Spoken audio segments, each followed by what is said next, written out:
잘 오셨습니다. 은혜 많이 받으세요. 감고사축 감사합니다. 고맙습니다. 사랑합니다. 축복합니다. 집에 가서 부부들과도 감고사축 열심히 하십시오. 자녀들에게도 이 말을 수시로 고백하고 하십시오. 말이 씨가 돼서 열매가 맺습니다. 아멘. 네. 오늘도 예배 자리에 나오신 여러분을 축복합니다. 그리고 비대면 영상으로 예배하시는 분들 계시면 그 가운데도 하나님의 은혜가 함께 하시기를 바랍니다. 주일 낮에는 요한복음을 계속해서 설교하고 있습니다. 오늘 말씀의 주제는 거짓 믿음입니다. 거짓 믿음. 따라하라 하긴 좀 그렇습니다. 거짓 믿음.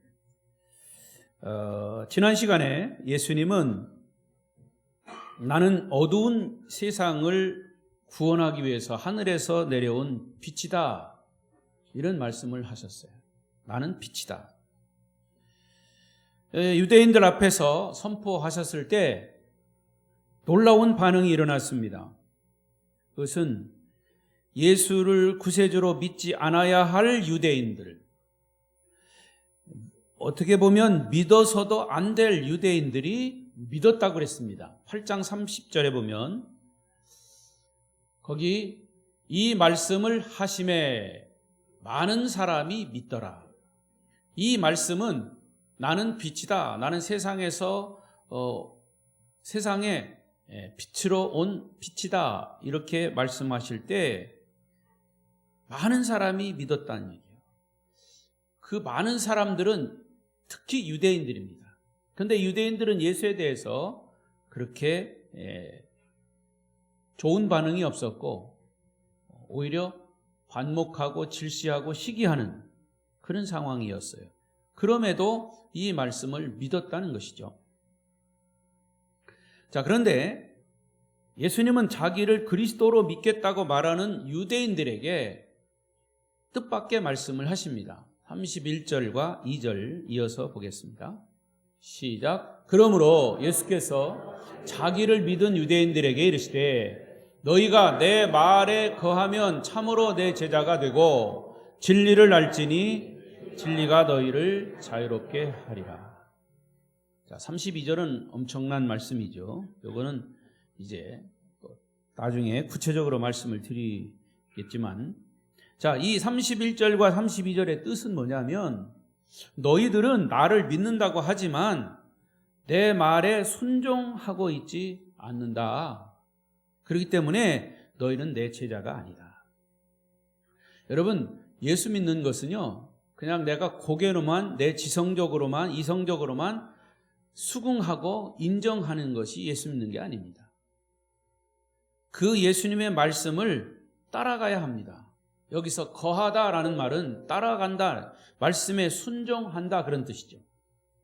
그 말씀에 순종하며 살아가는 것이 라야 예수 믿는 사람이고, 그 예수 믿는 사람을 일컬어 제자다, 그렇게 얘기합니다. disciple, 제자입니다. 그런데 그 후에 너희는 진리는 잘 알지 모르지만 진리 안에서 자유롭게 사는 은혜가 무엇인지 아직도 모르고 있다라고 말씀하신 거예요. 사실 유대인들은 그 상황에서 예수의 말씀을 듣고 예수를 믿겠다고 하는 것은 자기 목숨을 걸고 고백하는 거예요. 여러분, 쉽지 않다 그 말이에요. 유대인들이.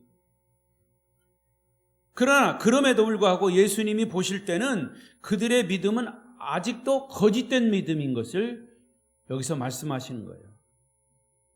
주님은 유대인들의 믿겠다고 하는 고백에도 불구하고 실상 거짓 믿음을 가지고 있다는 것을 이제 파악하신 거죠. 따라서 오늘 본문의 말씀을 통해서 이 거짓된 믿음이 어떤 것인가, 이 거짓된 믿음이 무엇인가를 보면 참된 믿음은 그런 거구나 하는 것을 깨닫게 될 것입니다. 그래서 저와 여러분이 믿음이 진단되는 시간이 되시기를 바랍니다. 첫 번째는 거짓 믿음은 구원의 필요성을 아주 절박하게 절실하게 느끼지 못합니다. 구원의 필요성을 절실하게 느껴야 된다 그 말이에요. 초대교회인 예루살렘 교회에서 베드로가 설교를 했습니다. 그때 설교를 들은 반응이 형제들아 우리가 어찌할꼬 가슴을 치면서 막 통곡을 했습니다. 그러면서 그들의 고백은 형제여 우리가 어떻게 하면 구원을 받을 수 있겠습니까? 어떻게 하면 예수를 십자가에 못 박아 죽인 죄를 용서받을 수 있겠습니까? 라고 간절하게 매달렸습니다. 이런 모습이 일반적으로 믿음을 가진 사람들의 반응이어야 합니다. 어떻게 하면 내가 구원을 받을 수 있습니까? 구원받지 못하면 나는 아무런 소망이 없습니다. 구원받지 못하면 나는 영원한 지옥 형벌을 받을 수밖에 없습니다. 라고 하는 절실함과 간절함이 있어야 진정한 믿음의 소유자다 그 말입니다. 그러나 오늘 본문에 보면 예수를 믿겠다고 하는 유대인들은 정작 구원에 대한 절실한 필요성을 느끼지 않고 있습니다. 여기 본문의 32절 진리를 알지니 진리가 너희를 자유롭게 하리라 그랬죠? 이 진리라고 하는 단어 대신 예수라고 하는 단어를 넣어서 읽어보십시다. 잠깐만요. 시작을 해야지. 지금 시작을 해야 되는데 지금 무슨 소린가 모르고 그냥 주무시는 분이 벌써부터 있으면 어떡이야. 자, 예수를 진리로 바꿔서 하느냐? 시작. 예수를 알지니 예수가 너희를 자유롭게 하리라. 한 번 더. 예수를 알지니 예수가 너희를 자유롭게 하리라. 할렐루야. 진리입니다. 우리가 예수를 알기 전에는 죄의 종노릇을 하고 있었습니다. 사탄에게 메인바 되었었습니다. 죄의 종이 되면 영원한 멸망, 영원한 지옥밖에 없습니다. 그러나 예수를 알고 그리고 예수를 믿고 예수님의 말씀에 내가 따라 살려고 막 몸부림을 치고 애를 쓰고 난 후에 예수가 우리를 죄에서 자유롭게 하셨고 영원한 천국에 이르는 구원을 받게 하신 겁니다. 믿습니까? 그래서 진정한 믿음을 가진 사람은 주님의 말씀에 감격해서 이런 고백이 터져 나와야 합니다. 주여, 나는 죄인입니다. 나는 아무리 생각해도 죄인입니다. 나를 구원해 주십시오. 라고 하는 구원의 절박함, 절실함이 있어야 된다 그 말이에요. 그런데 이 유대인들은 이 예수님의 이야기를 듣고 뜻밖의 대뜸 이런 반박을 합니다. 33절 시작. 그들이 대답하되 우리가 아브라함의 자손이라 남의 종이 된 적이 없거늘 어찌하여 우리가 자유롭게 되리라 하느냐. 유대인들은 자유롭게 하리라 하는 말씀을 잘 깨닫지 못하고 그들의 이스라엘의 역사만을 가지고 이해합니다. 우리는 선택받은 하나님의 선택받은 민족이다. 우리는 종이 된 적이 없다. 이렇게 말합니다. 아직도 그들은 자기들이 선택받은 민족이라고 하는 교만이 그들 마음에 도사리고 있었습니다. 이 말은 예수를 안 믿는 사람들이 내가 무슨 죄인이냐? 내가 무슨 죄를 졌어? 내가 도둑질했냐? 내가 살인을 했냐? 강도짓을 했냐? 나는 죄인이 아니다. 라는 반응과 똑같은 얘기입니다. 유대인들은 우리는 역사적으로 종이 된 적이 없습니다. 그런데 무슨 자유가 필요하다는 겁니까? 이렇게 반박하는 거예요. 아주 오만한 태도죠. 사실은 이스라엘의 역사를 돌이켜보면 노예의 역사입니다. 종의 역사예요. 그들은 아브라함의 자손들입니다. 애굽에 끌려가서 400여 년 동안 종노릇을 한 수치스러운 역사를 가지고 있습니다. 사사기를 보면 그들은 7번이나 주변 국가의 속국이 돼서 공물을 바치고 노예 생활을 했습니다. 아수르에게 정복당해서 포로로 끌려갔던 북이스라엘은 10지파예요. 10지파. 남쪽은 2지파. 그래서 합해서 12지파죠. 북쪽에 끌려간 이스라엘 10지파는 다른 민족과 혼합적으로 인해서 혈통마저 지키지 못하고 온 세계에 흩어져 가지고 결국 행방을 찾아보기 어려울 정도로 흩어졌습니다. 북이스라엘 망했죠. 그리고 남쪽에 있는 두 지파는 바벨론에 잡혀가서 모욕적인 포로 생활을 하다가 겨우 유대 민족의 핏줄을 이어서 고국으로 돌아오게 되었습니다. 뿐만 아니라 예수님이 공생의 사역을 하시던 그 시대에도 유대 민족은 로마의 식민지였습니다. 로마의 속국이었어요. 이런 노예 역사가 있으면서도 오히려 그들은 우리가 언제 종된 일이 있습니까? 우리에게는 도대체 무슨 자유가 필요합니까? 라고 질문하는 뻔뻔함을 보이고 있죠. 그들이야말로 구원이 절실히 필요한 사람들이에요. 여러분이 볼 때 세상 믿지 않는, 예수를 믿지 않는 사람들이 구원이 절대로 필요한 사람으로 보이십니까? 왜 멀뚱멀뚱 저만 쳐다보고 있습니까? 여러분, 이 믿음이라고 하는 것은 자신의 영적인 절박성, 구원을 받지 않으면 나는 정말 죽는다, 나는 망한다라고 하는 간절함을 깊이 인식할 때 구원의 절박성이 생기는 겁니다. 천국이 어디 있어? 지옥이 있으면 보여줘봐 라고 하는 막연한 생각으로는 절대로 구원은 없습니다. 그래서 예수님은 마가복음 2장 17절에 이런 말씀을 하셨죠. 시작. 예수께서 들으시고 그들에게 이르시되 건강한 자에게는 의사가 쓸데없고 병든 자에게라야 쓸데있느니라. 여러분, 아파서 어쩔 줄 몰라 하는 사람만이 절박하게 의사를 찾는 겁니다. 그러므로 자기 스스로 의인인치 않은 사람은 구원에 대한 필요성을 느끼지 않아요. 자기가 죄인이라고 하는 것을 깊이 인식하고 죄를 철저히 회개할 때 나를 구원하신 예수님을 사모하고 그 구원자에게 매달리는 자가 진짜 믿음을 소유한 자입니다. 오늘 본문의 유대인처럼 내가 잘못한 게 뭐가 있다고 나에게 구원이 필요하다는 거냐라고 하는 식의 반응은 저나 여러분도 얼마든지 보일 수 있어요. 그러나 이런 반응은 사람에게 통할지 모르지만 하나님께는 통하지 않아요. 나는 하나님 앞에 죄인입니다. 나는 용서받고 구원받아야 합니다. 라고 하는 절규가 우리 마음속에서 뜨겁게 일어나지 않는 믿음은 거짓 믿음일 수 있다 그 말이에요. 오늘 말씀에 비추어 여러분 자신의 믿음을 진단하시기 바랍니다. 두 번째는 거짓 믿음을 가진 사람은 하나님의 말씀을 잘 듣지 않습니다. 자, 37절 또 47절 이어서 보십시다. 큰 소리로 시작. 그러나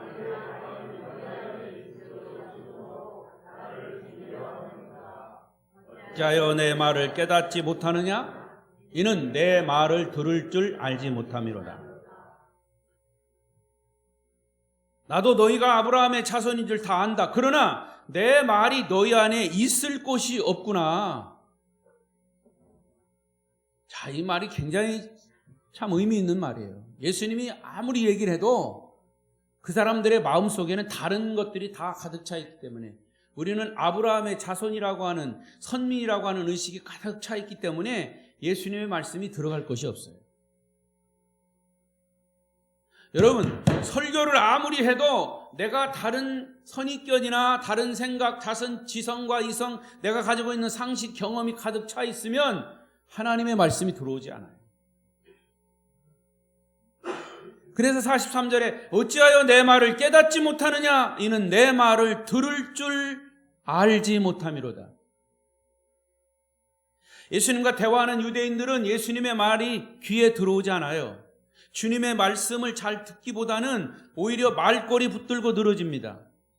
일반적으로 믿음에 문제가 있는 사람들을 보면 하나님의 말씀에는 별로 관심 없어요. 설교도 건성으로 들어요. 신앙생활이나 성경에 대한 이야기를 하면 고개를 숙인다든지 아니면 딴전을 피우고 이야기 방향을 다른 곳으로 돌려보내요.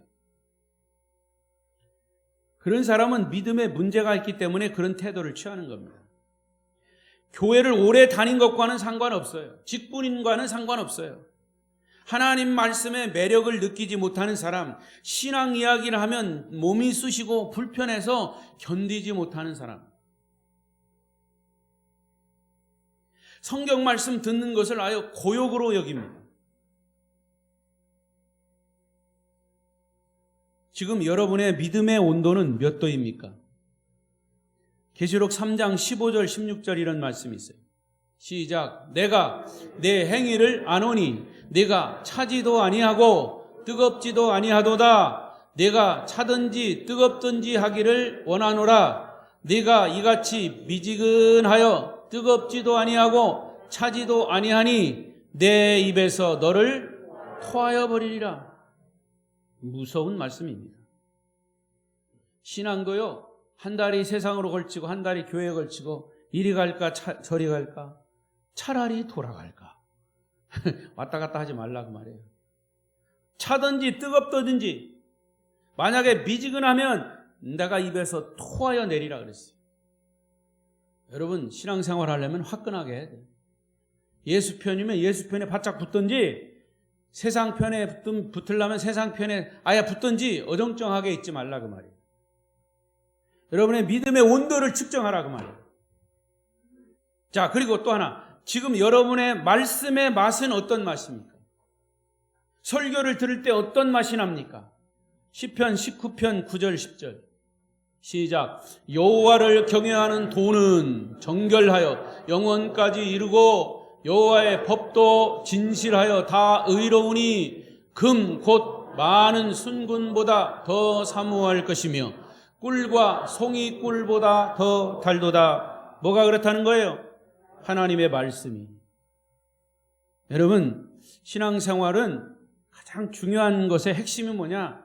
일단은 하나님을 믿기로 작정했으면 그 하나님의 말씀이 내 귀에 들려야 돼요. 육신적으로 들리는 거 말고 영적으로. 그게 들리기 시작할 때 그때부터 신앙의 맛이 나는 거예요. 그런데 생각 밖에 평생 예수 믿어도 하나님의 말씀에 대해서 별로 관심 없는 사람 많아요. 그냥 교회에 왕복하고 다니는 거예요. 그럼 재미가 없어요. 마음에 기쁨도 없어요.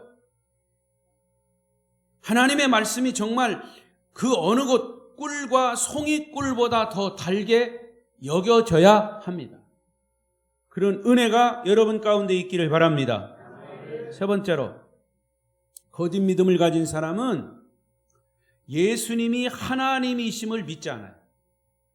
자, 오늘 51절 보십시다. 큰 소리로 시작. 진실로 진실로 너희에게 이르노니 사람이 내 말을 지키면 영원히 죽음을 보지 아니하리라. 이 말씀은 주님께서 복음으로 세상에 있는 모든 사람을 구원하시고 영생을 주시겠다는 보화와 같은 말씀이에요. 그런데 유대인들의 반응은, 아니, 당신이 우리 조상 아브라함보다 크다는 얘기입니까? 당신이 아브라함보다 오래 살았습니까? 당신이 아브라함을 안다면 당신이 죽지 않는다고 말할 수 있겠습니까? 어떻게 아직도 50살도 안 된 당신이 오래전에 죽은 우리 조상 아브라함을 보았다고 말할 수 있습니까? 선지자들은 이미 다 죽었는데 당신이 도대체 누굽니까? 본문 52절부터 56절까지의 말씀이에요. 이렇게 말씀하시니 이렇게 유대인들이 반응하니 영적으로 캄캄한 유대인들에게는 주님의 이 말씀이 도무지 알아들을 수 없는 말들 뿐입니다. 그때 유대인들의 이런 말을 듣고 주님이 답변하십니다. 58절 시작. 예수께서 이르시되 진실로 진실로 너희에게 이르노니 아브라함이 나기 전부터 내가 있느니라. 기가 막힌 말씀. 예수님 자신이 곧 하나님이시라고 하는 선언이에요, 이게. 잘 보세요. 아브라함이 나기 전부터 내가 있었느니라. 그게 아니에요. 시제를 잘 보세요. 시서. 과거가 아니에요. 아브라함이 나기 전부터 내가 있느니라. 할렐루야. 자, 이게 다른 거예요. 아브라함이 나기 전부터 내가 있었다. 과거에 내가 있었다라고 하는 것과 내가 있다, 지금도 있다라고 하는 의미는 전혀 달라요. 예수님 자신은 아브라함 때나 지금이나 똑같다는 얘기예요. 하나님이시라는 얘기죠. 여기 내가 있느니라라고 하는 영어 성경에 보면 I am 이래. I am. 이 I am이라고 하는 예수님의 이 나는 나다라고 하는 이 말이 어디서 나왔냐면 출애굽기 3장 14절에 보면 모세가 하나님께 질문을 합니다. 하나님, 내가 바로에게 가서 누가 너를 보냈느냐라고 물으면 누가 보냈다고 해야 합니까? 그때 하나님이 이렇게 대답하셔요. 시작. 하나님이 모세에게 이르시되 나는 스스로 있는 자이니라. I am who I am. 혹은 I am that I am. 나는 바로 나야. 나는 스스로 존재하는 자야.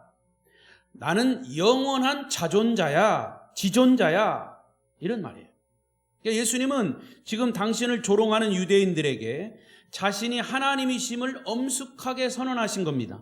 그 말을 들은 유대인들은 하나님을 모독한다라고 하는 신성 모독이라고 하는 편견으로 돌을 들어 예수를 치려고 합니다. 여러분, 유대인들은요, 하나님에 대한 그런 이 모독, 신성 모독은 곧바로 죽음이에요.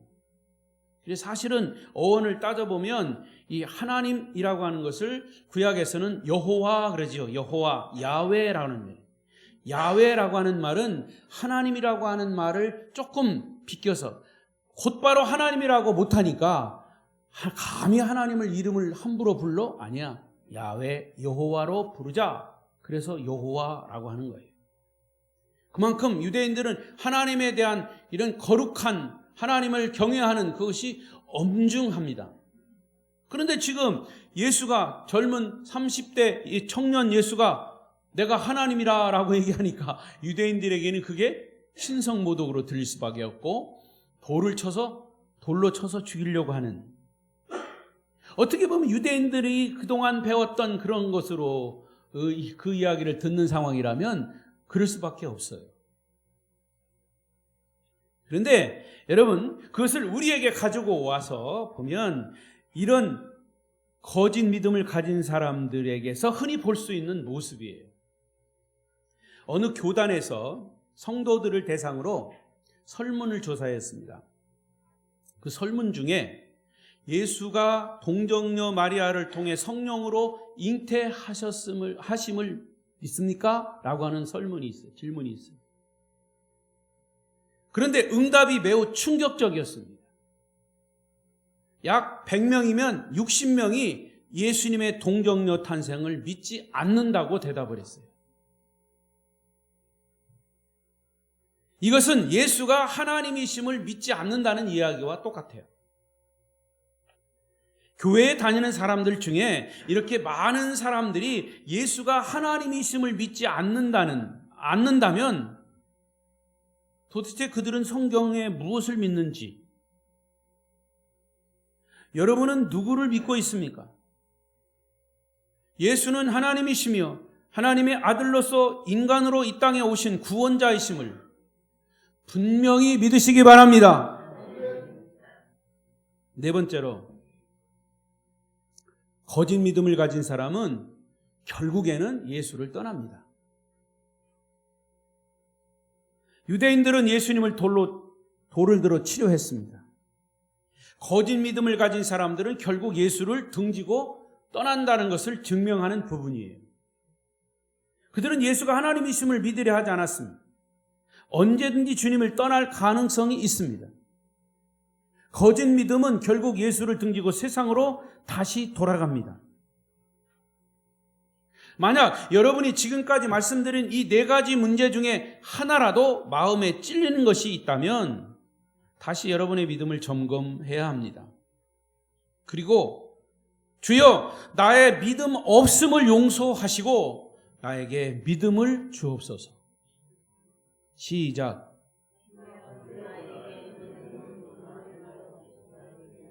예. 다시 한번. 주여 나의 믿음을 용서하시고 나에게 믿음을 주옵소서.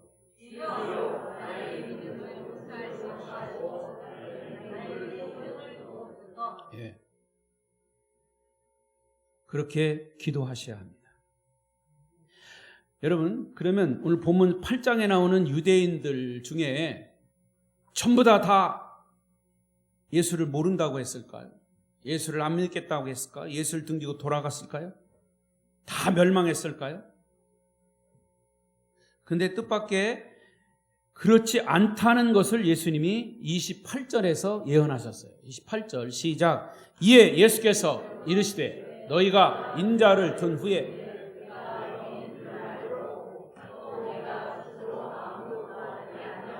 오직 아버지께서 가르치신 대로 이런 것을 말하는 줄도 알리라. 이 말씀의 의미는 지금은 너희가 나를 하나님으로 인정하지 않지만 내가 십자가에 못 박혀 죽은 후 3일 만에 부활하면, 자, 지금 이 요한복음 8장의 상황은 예수님이 아직 십자가를 지시기 전입니다. 부활하시기 전입니다. 근데 이제 앞으로 십자가를 지고 부활하신 다음에 나중에 성령이 교회에 임하면 비로소 내가 세상을 구원할 메시아인 것을 너희들이 알고 깨닫게 될 것이다. 그때 유대인들도 믿는 자들이 생길 것이다 라고 예언하신 겁니다. 주님의 이 예언대로 지금 돌을 들고 치료했던 사람들 중에는 나중에 성령 받고 예수님이 구원자이심을 알게 되고 십자가를 붙들고 눈물로 회개하면서 하나님의 거룩한 자녀가 된 사람들이 많이 나타났다고 저는 확실하게 믿습니다.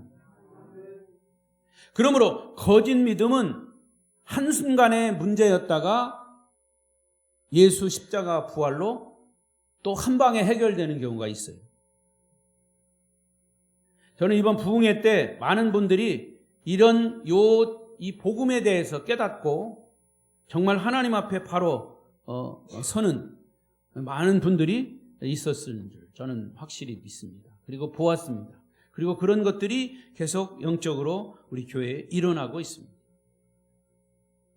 그렇지 않고 평생 해결할 수 없는 이 문제로 이것이 남아있다면 거짓 믿음에 내가 있다고 진단이 되면 안 된다는 거죠. 오늘을 잘 믿지 못해도 내일은 정말 주님이 기뻐하고 칭찬받을 수 있는 믿음의 사람으로 변화되어야 할 줄로 확신합니다. 주님은 변화하는 믿음의 사람을 원하시죠. 혹시 자신의 믿음에 문제가 있다고 생각하는 분들이 있습니까? 그러면 그때마다 어물쩍 넘어가면 안 돼요. 평생 거짓된 믿음의 사람으로 살지 몰라요. 그래서 위에서 말씀드렸듯이 믿음이 없으면 믿음을 달라고 기도하십시오. 내가 하나님 정말 믿겠습니다. 하나님 확실히 믿을 수 있는 믿음 주십시오. 하는데 믿음 안 주겠어요? 사랑하는 아들이 아버지를 확실히 믿고 내가 아버지 말씀에 절대로 순종하겠습니다. 내가 아버지 그냥 의지하고 아버지를 따르겠습니다. 그럼 그 아버지가 빚을 내서라도 걔가 필요한 거 줄 거 아니에요. 준다는 사람 별로 없는 것 같으네. 그래서 전적으로 참된 믿음의 사람이 되기 위해서 정말 하나님 앞에 겸손하게 기도하시면 하나님은 분명히 여러분에게 정말 아름다운 믿음을 주실 줄로 믿습니다. 여러분 오늘 말씀을 가만히 묵상해 보면 우리가 예수 믿고 구원받아 하나님의 자녀가 되어서 믿음으로 산다는 것은 이거는 매일매일 생각해도 엄청난 축복이 아닐 수가 없어요. 물은 절대로 위로 흐르지 않습니다. 물은 아래로 흘러갑니다. 인간의 심성도 항상 아래로 흘러가요. 하나님의 말씀이 진리라고 받아들이기보다는 세상 말을 진리로 받아들이기가 훨씬 쉬운 것이 사람들의 심성이에요. 죄성이죠, 말하자면. 내가 죄인이기 때문에 구원받아야 한다고 인정하기보다는 나는 아무 잘못한 것이 없는 사람이라고 생각하기 쉬운 것이 인간의 마음이에요. 따라서 인간의 본성을 보면 믿음을 갖는다고 하는 것은 100% 불가능한 죄인들이에요. 인간의 죄된 본성으로는 예수를 하나님의 아들로 믿고 하나님의 말씀이 진리인 줄 알고 자신이 죄인임을 고백하고 눈물 콧물 쏟는 것은 사실은 거의 불가능한 얘기예요. 하나님의 역사가 없고 성령의 역사가 없으면 정말 내가 하나님의 자녀가 돼서 이 자리에 있는 것, 이게 하나님의 은혜라 그 말이에요. 그럼에도 불구하고 믿음을 우리가 갖게 되었다는 것은 참으로 이해하기 어렵고 놀라운 일이 아닐 수 없어요. 그래서 이에 대한 대답을 에베소서에서 말씀하고 있어요. 에베소서 2장 8절 9절 시작. 너희는 그 은혜에 의하여 믿음으로 말미암아 구원을 받았으니 이것은 너희에게서 난 것이 아니요 하나님의 선물이라. 행위에서 난 것이 아니니 이는 누구든지 자랑하지 못하게 함이라. 할렐루야. 여러분의 믿음은 하나님이 저와 여러분에게 주신 최고의 선물인 줄로 믿습니다. 이 선물을 다 받으셨습니까? 선물은 주는 사람의 마음이에요. 그런데 어떻게 하나님이 나 같은 사람을 고르고 뽑으셔서 이 귀한 선물을 주셨는가? 나는 아무것도 모르고 받았는데 받고 보니까 이게 기가 막힌 선물이에요. 저도 이런 믿음을 선물로 받고 보니까 비로소 예수님이 하나님이신 것을 깨닫게 되었고 믿게 되었고 하나님 말씀이 진리라고 하는 것을 믿게 되었고 그래서 진리 안에서 예수 안에서 자유를 얻게 되었고 이 믿음을 갖게 되자 예수님을 통해서 내가 죄인됨을 깨닫고 구원받아야 할 사람이고 이제는 주님을 통해서 영생을 얻었다는 확신을 갖게 된 겁니다. 제가 그랬다니까요. 남의 일이라 동의도 안 하시네. 할렐루야. 그래서 저는 평생을 헌신하는 목회자가 돼서 주를 위해서 살겠다는 뜨거운 마음을 가지고 대한민국 끄트머리 땅 강진까지 온 거예요. 아멘 하거나 말거나. 믿음을 선물로 받고 보니까 저의 목회 여정 속에서 정말 희한한 일들과 기적적인 사건들이 많았습니다. 아직도 이 복음의 열정, 이 뜨거운 마음은 식지 않았어요. 주님 오시는 그날까지 식지 않으려고 계속 힘쓸 겁니다. 저 같은 사람이 무엇이길래 하나님이 인정해 주시고 구원해 주신 것에 제가 할 수 있는 것은 오직 뭐밖에 없다? 감사밖에 없는 거예요.